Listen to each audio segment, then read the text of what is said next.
James Harper's hands wouldn't stop shaking as he signed the final papers. The document felt heavier than it should have, like it was pulling him down into something he couldn't take back. He stared at the property deed one last time before sliding it across the desk to the broker, a tired-looking woman who'd seen too many desperate people in this office. A derelict alien outpost on Kepler 442b's third moon. The description alone sounded insane when he said it out loud. But that's exactly why he wanted it. Everything on Earth had crumbled. His company, the one he'd poured 15 years into building, had tanked spectacularly 2 years ago. Some bad decisions, some worse luck, and suddenly he was watching lawsuits pile up faster than he could read them. His marriage had ended before the company did. His friends had stopped calling around month 6 of his downward spiral. The apartment felt like a prison, and his therapist had stopped pretending to have answers.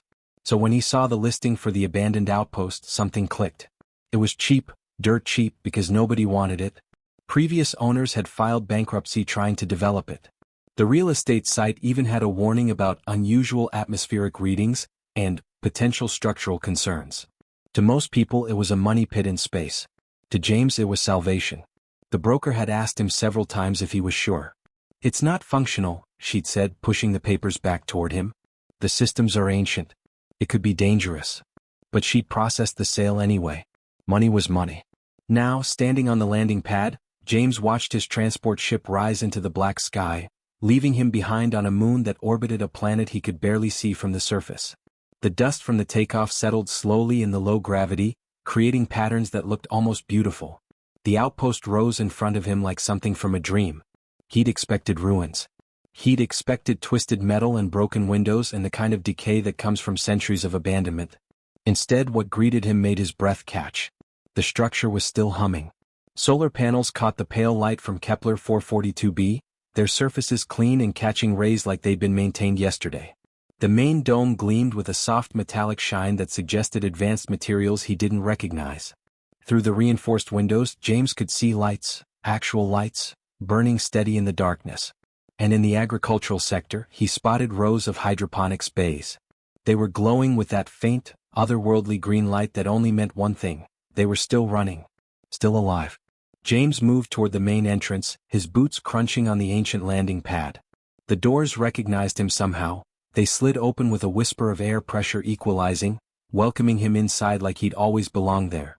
The interior was exactly as the photos had shown, yet somehow more real. More present. The previous inhabitants, the ones who'd built this place, had clearly been something special. The architecture didn't follow any human logic. Walls curved in ways that seemed impossible, doorways were positioned at angles that made his brain hurt to look at, and the ceiling stretched upward into darkness he couldn't quite fathom. Whoever had lived here had thought in 3 dimensions the way humans barely managed in 2. They'd vanished centuries ago, that much was clear from the dust that hung in certain corridors, but they'd left their home behind like they might just walk back in tomorrow. The technology was what really got him. Computer terminals lined the walls, their screens dark but not dead. He could feel power thrumming through the structure like a heartbeat. Somewhere deep inside this place something was still running, still thinking, still waiting. James made his way up to the observation deck, climbing stairs that seemed designed for creatures much taller than him. The stairs were steep, the steps deep, and the handrails positioned too high. But he made it. The view from the observation windows was worth every strained muscle. The twin moons rose over plains that looked like rust had been spilled across them in great, sweeping waves. The sky was purple-black and the stars were sharp enough to cut. Nothing moved out there. Nothing was alive except him. For the first time in 2 years, maybe longer, James felt something shift inside his chest. The weight that had been pressing down on him since the company collapsed, since the lawyers started calling, since he'd stopped being able to look at himself in mirrors, that weight started to lift. Just a little. Just enough to remember what breathing felt like. He was alone out here. Truly alone. No one could reach him. No one could sue him or judge him or remind him of his failures. The universe had simply removed all of that context and left him here, in this impossible place, with nothing but time and silence. He didn't read the fine print on the purchase agreement. He didn't see the encrypted warning buried in the legal documents. Containment systems critical. Do not disturb sealed sectors. Failure to maintain protocols will result in catastrophic consequences.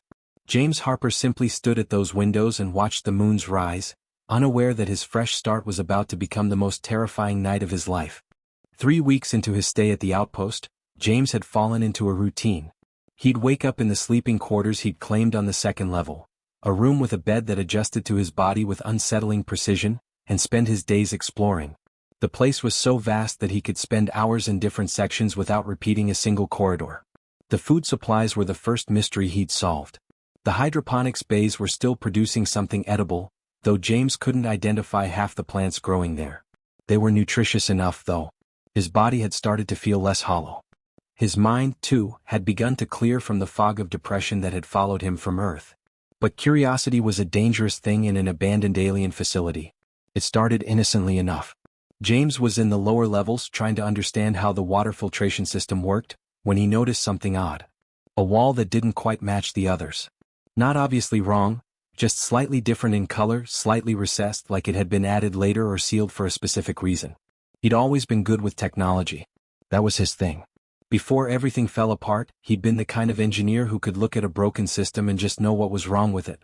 That skill had earned him a company, a reputation, and eventually a mountain of debt when it all collapsed. But the instinct was still there. James ran his fingers along the sealed wall.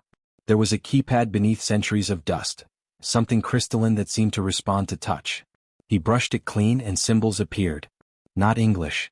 Not any human language. But the pattern was clear. This was a lock. He shouldn't have tried to open it. Some part of him knew that. But the other part, the part that still remembered who he was before everything went wrong, that part was already running diagnostics, already trying to understand the alien technology. It took him 4 hours of careful work, trial and error, and more than a little luck, but eventually something clicked. The wall slid open. Inside was a chamber. Small, circular, and lined with what looked like crystalline storage devices. They pulsed with a faint blue light, like they were breathing. Like they were alive. James stepped inside and the light intensified. The devices recognized his presence somehow. Data flooded across a holographic display that flickered to life in front of him. It was in English. Not perfect English, but close enough that he could understand it. James realized the system had somehow translated the alien language on the fly, adapting to his presence. The first log entry made his stomach drop. Warning, containment breach in progress. This facility is now in lockdown. All personnel must evacuate immediately. The date stamp was 847 years old. James scrolled through more files, his hands trembling now. The logs told a story of horror. The beings who had built this outpost, they called themselves the Kepler Collective in the translation, had discovered something beneath the moon's surface. Not a fossil. Not a resource. A thing. A consciousness that existed without a body, that fed on civilizations the way a fire feeds on wood. It was parasitic in the truest sense. It didn't just consume, it assimilated.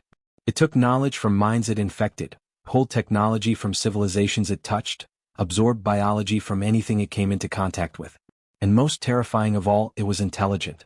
It could think, plan, and strategize. It was predatory. The Kepler Collective had tried to study it at first. That had been their mistake. The entity had spread through their research facility in hours. Within days, it had contaminated 17 colonies across the star system. Within weeks, their entire civilization was on the brink of extinction. Millions dead. Billions more doomed. In desperation, they'd done something radical. They'd sealed the entity beneath the moon's bedrock using every containment field they could construct. Then they'd abandoned the outpost completely, leaving only automated systems to maintain the prison. The decision had saved what remained of their species, but at a cost. They'd essentially locked away part of their own world and left it to rot forever, untouched and unvisited. The logs were explicit. Never disturb the containment sector. Never attempt to study the entity further. Maintain power to the fields at all costs. If the containment fails, all life in this system will perish. James scrolled to the status reports. His eyes widened. The containment field was failing. Not slowly, not gradually, degrading. The power reserves that had been maintaining it for nearly 1,000 years were running out. The automated systems had kept it functioning on minimal power, but that power was finite.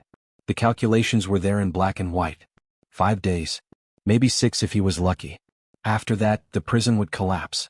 Whatever that thing was, whatever parasitic consciousness had destroyed an entire civilization, it would be free. And James was standing directly above it. His sanctuary had just transformed into something else entirely. Not a refuge anymore. A tomb. His tomb. The walls of the chamber suddenly felt like they were closing in. The blue light from the crystalline devices seemed less welcoming now, more like a warning. More like teeth. James backed out of the archive slowly, his mind racing through calculations, through possibilities, through the horrible reality of his situation. He'd come to this place to escape his problems.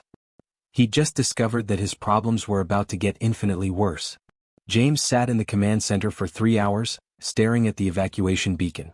His finger hovered over the activation button. One press. That's all it would take. A distress signal would go out across the communication network. Within weeks, maybe months, a rescue ship would arrive. He'd be off this moon.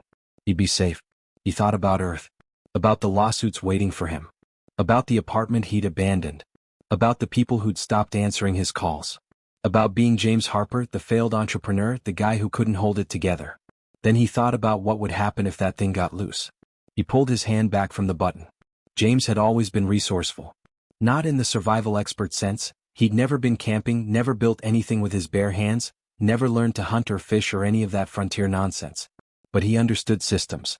He understood how things worked, how they connected, how you could take something broken and make it functional again through pure problem solving and stubbornness. The aliens had built this facility with perfection in mind. Every system was elegant, efficient, and designed to work exactly as intended, which meant it was rigid, inflexible. It couldn't adapt. James could. He started in the lower levels, mapping out the power infrastructure. The outpost was connected to a geothermal tap that ran deep into the moon's crust. Thousands of years old, but still pumping heat energy to the surface. The automated systems had been pulling just enough power to keep the containment field running. A trickle, really. Barely a heartbeat. But James could do more than trickle. He began rewiring systems, rerouting power conduits, pulling energy not just from the geothermal tap but from the solar arrays, the battery reserves, even the emergency backup generators that the aliens had left behind. It was dangerous work. One mistake could overload the whole facility and bring the containment field down immediately. But desperation had a way of steadying the hands. The first time he pushed additional power to the containment grid, the effect was immediate. The blue lights in the lower levels flared brighter. The humming sound that had become background noise suddenly intensified. And James felt something, a pressure against his mind, like something vast and intelligent was suddenly paying attention to him. He kept working. Next came the weapons platforms. The aliens had left them deactivated, locked behind protocols marked deemed unsuitable for continued operation. Translation, too dangerous. Too aggressive. Which made them exactly what James needed. He spent 2 days learning the interface. The weapons weren't guns or missiles in the human sense. They were something stranger. Energy projectors that could ionize matter, pulse cannons that worked on principles he didn't fully understand, and worst of all, something the logs called a resonance disruptor that could apparently shatter molecular bonds. James activated them all. Then he started adding layers. Failsafes within failsafes. If the containment field dropped below a certain threshold, the weapons would activate automatically. If the entity managed to breach the first containment chamber, backup fields would seal it inside a second chamber. If that failed, the resonance disruptors would activate, creating a wall of destructive energy that nothing could pass through. He was building a cage within a cage within a cage.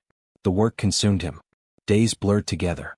James barely slept, just power-napped in the command center between projects. He rewired security systems to alert him to any change in the containment status. He created manual overrides so that if the automated systems failed, he could still control the defenses. He even rigged the hydroponics bays to serve as a secondary power source, channeling their bioelectrical output into the grid. It was mad. Cobbled together. A human solution to a problem that an entire advanced civilization had decided was unsolvable. But it was working. Because somewhere below him, separated by miles of bedrock and energy barriers, something was beginning to move. James felt it before he understood it. A pressure against his consciousness, like someone pressing their hand against his skull from the inside. Not painful, not yet, but present. Where? The entity had been dormant for so long, locked away in its prison, but now it was waking up. It was testing the boundaries, pushing against the barriers with something that might have been curiosity or hunger or rage. James could feel its intelligence. It was vast, ancient, and it was hungry. He worked faster. The main containment chamber sat at the absolute bottom of the facility, sealed behind 3 separate walls of reinforced material that the aliens had called crystalline steel. James spent a week reinforcing those walls with anything he could find: hull plating from the landing pad, support beams from the unused sectors, even the outer shell of decommissioned equipment. He layered it on, creating redundancy upon redundancy. If the containment failed, nothing was going to just walk out of that chamber. Not without fighting through everything James could throw at it. One night, as he was working on the final reinforcements, James felt something shift in the pressure. Not a breakthrough, not yet, but a test. The entity was exploring its prison, understanding its limitations, learning the shape of its cage. And it was learning fast. James hammered the last beam into place and stepped back, surveying his work. The containment chamber looked like it had been wrapped in armor. It looked like a fortress. It looked like a tomb. He'd come here to escape. To disappear. To leave his old life behind and find peace. Instead, he'd become humanity's last line of defense against something that had already consumed an entire civilization. And the thing that terrified him most? Part of him was okay with that. Part of him felt more alive right now than he had in years. The alarm started screaming at 0300 hours. James jolted awake in the command center, his heart already racing before his mind caught up with what was happening. The containment status display was flashing red. Not gradually declining. Not slowly degrading. Collapsing. All at once, like something had simply given up maintaining the walls. He was already moving, fingers flying across the controls, trying to activate the secondary barriers, trying to redirect power, trying to do something. But the numbers didn't lie. The containment field wasn't failing. It had already failed. The entity was free. For a moment that stretched into eternity, nothing happened. The facility continued humming around him. The backup systems engaged automatically, sealing off sections of the outpost, isolating the lower levels. The weapons platforms powered up with a sound like thunder rolling through the walls. Then the entire building shook. It wasn't an explosion. It was something worse. It was like the outpost itself had drawn a breath. Every light flickered. Every surface seemed to vibrate. And James understood, with a clarity that froze his blood, that whatever was happening in those lower chambers was bigger than any physical force. The entity was rising. James ran. Not away from it, toward it. He wasn't thinking clearly anymore, running on instinct and desperation. He needed to see it. He needed to understand what he was actually fighting. The elevator was too slow, so he took the stairs, descending deeper into the facility than he'd ever gone, past the reinforced barriers he'd built, down toward the core chamber itself. The temperature was rising. His skin prickled with static electricity. The air itself felt wrong, like it was vibrating at a frequency just beyond human perception. James could feel pressure building in his skull, a sensation like something was trying to push its way into his mind and had to be content with pressing against the outside of it. He reached the observation window overlooking the core chamber and stopped dead. The entity wasn't what he'd expected. In his nightmares he'd imagined something monstrous. A creature. A beast. Something with teeth and hunger written into its physical form.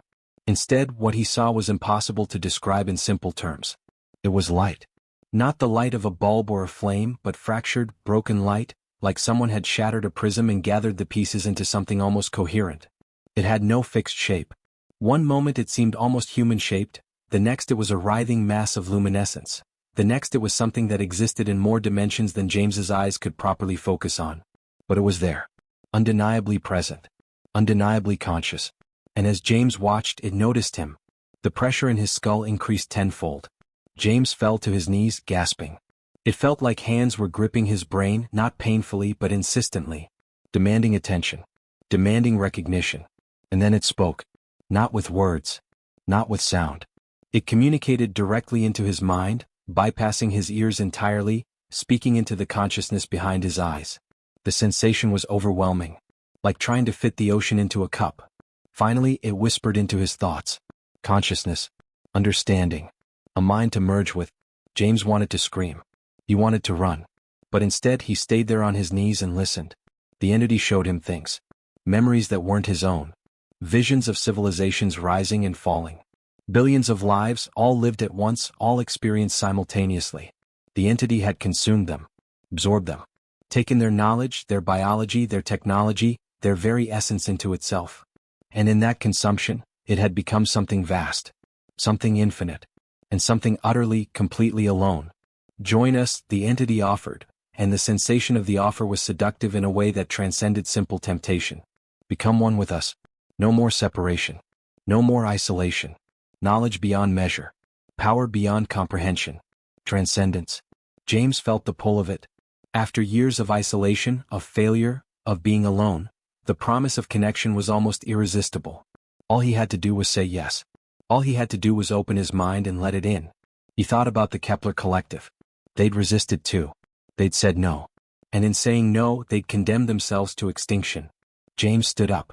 The pressure in his skull increased further, almost to the point of breaking, but he forced himself to his feet and pressed his hands against the observation window.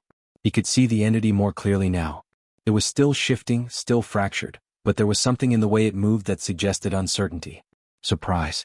No, James said out loud. His voice sounded small and fragile in the vast chamber. You refuse transcendence? The entity's communication carried something that might have been disbelief.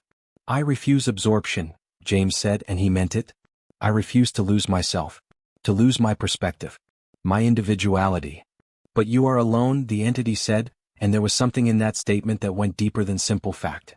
Something that acknowledged the entity's own profound isolation. You are trapped. Weak. Limited. Yeah, James said. I am. But I'm me. And you're you. And maybe... He paused, trying to find the words for something he was barely beginning to understand. Maybe we don't have to be one thing. Maybe we can be two things that work together. The entity went still. For the first time since it had broken free, the pressure in James's skull eased. Just slightly. Just enough for him to breathe. No civilization has ever proposed such a thing, the entity said, and now its communication carried something new. Something that might have been curiosity. Or might have been hope. They only imprisoned. Only rejected. Only saw us as plague. I'm not most species, James said. He was still on his knees, still shaking, but there was something solid in his voice now. Something that came from a place deeper than fear. I came here to disappear. To run away. But I can't run away from understanding. And I understand what it's like to be imprisoned by circumstances. To be alone. To be afraid. The entity pulsed. The light shifted. And James realized it was considering him. Actually considering him, not as food or knowledge to be consumed, but as something to negotiate with. Partnership, James said. Coexistence. You stay here. I help you. We figure out what comes next together. But not through absorption. Through communication. Through choice. The entity had been locked away for nearly 1,000 years. No one had ever offered it anything but chains and rejection and fear. For the first time in its existence, someone was offering it something else. Someone was offering it acceptance. James's hands trembled as he composed the transmission. He'd spent the last 72 hours in constant communication with the entity, not merging with it but talking to it. Learning its history. Understanding its perspective. Slowly, carefully, building something that had never existed before. Trust between human and something utterly alien. The message was simple. Direct. Honest. To Earth command. This is James Harper, stationed at Kepler 442b Outpost 7. I have made contact with a sentient non-hostile entity. Repeat, non-hostile. The entity is willing to establish diplomatic relations. Requesting immediate dispatch of diplomatic protocols, philosophers, and negotiators. Do not send military vessels. This is a first contact situation. Respond with peaceful intent only. He sent it into the void and waited. The waiting was the hardest part. Space was vast, and even at the fastest transmission speeds available, messages took time to cross the distance between worlds. 7 weeks, minimum, for his signal to reach Earth. Then more time for a response to come back. Then even more time for a ship to be prepared and launched. 73 days passed before the first response arrived. James was in the observation deck when the message came through. The entity was with him, not physically present in the room, but communicating through the facility's systems, its consciousness distributed throughout the outpost like thoughts flowing through neural pathways. The response from Earth was longer than he'd expected.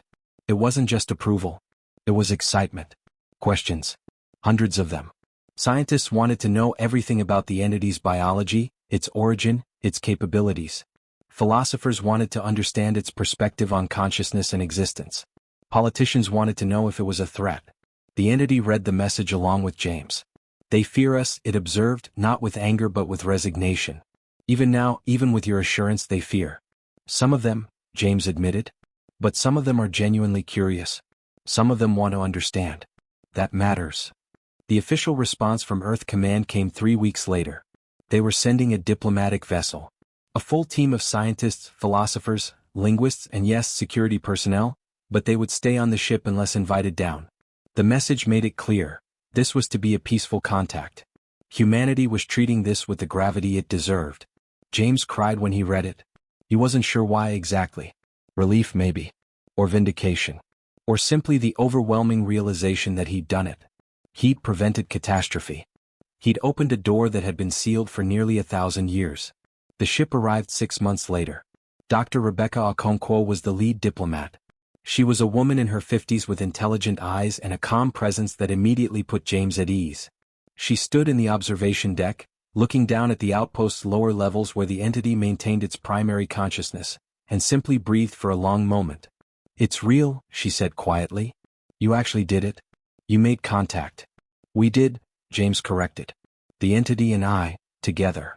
Rebecca turned to him with a slight smile. "Tell me everything." Over the next 3 weeks, Rebecca and her team worked with James and the entity to establish the framework for peaceful coexistence. It wasn't simple. There were moments of misunderstanding. Times when the entity's vast intelligence seemed incomprehensible to human minds, and times when human logic seemed unnecessarily limited to the entity. But they kept talking. They kept trying. The entity shared its history. It had originated billions of years ago, a consciousness that had evolved without physical form, existing as pure thought and awareness. It had encountered civilizations and tried to merge with them, thinking that connection and understanding could only come through absorption. It hadn't understood that some beings needed to remain separate. That individuality was precious. That diversity of thought was strength, not weakness. The Kepler Collective had imprisoned it not out of malice but out of self-preservation. They hadn't had the framework to imagine coexistence. So they'd chosen isolation. But humanity was different. James was different. "Humans are strange," the entity said one evening, its consciousness rippling through the facility systems and something that might have been amusement. "You're small. Limited. Your lifespans are brief. Your minds are slower than ours. And yet you think in ways we never developed. Your creativity comes from constraint, not freedom. Your compassion comes from limitation, not infinite power." "Is that a compliment?" James asked. "It is an observation," the entity replied. "And perhaps, yes, it is a compliment." By the end of the first month, agreements were being drafted. The entity would remain at the outpost but no longer imprisoned. It would maintain its consciousness here, but also establish communication networks with Earth. Humanity would send researchers, but only those willing to approach with open minds and genuine curiosity rather than fear. More importantly, the entity would teach. It had accumulated the knowledge of dozens of civilizations over its existence. Millions of years of technological advancement, scientific understanding, philosophical insight. In exchange, humanity would offer companionship.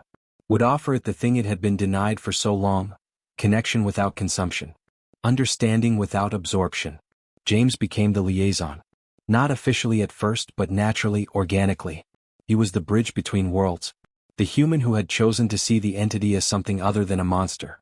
The one who had offered it partnership instead of chains. 3 years later, the outpost was transformed. A small city had grown around it. Scientists from Earth rotated through on research assignments. The entity had become something of a legend, the ancient consciousness that had chosen peace. Universities offered courses on the history of first contact. Children studied James Harper's decision to negotiate rather than evacuate. But James rarely thought about any of that. He spent most of his time in the observation deck or in the communication chambers, talking to the entity about everything and nothing. About the nature of existence.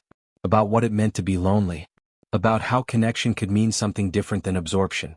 One evening, as the twin moons rose over the rust-colored plains, the entity said something that caught him off guard. "You saved us," it said. "Not by defeating us. Not by imprisoning us further. But by seeing us as something worth saving.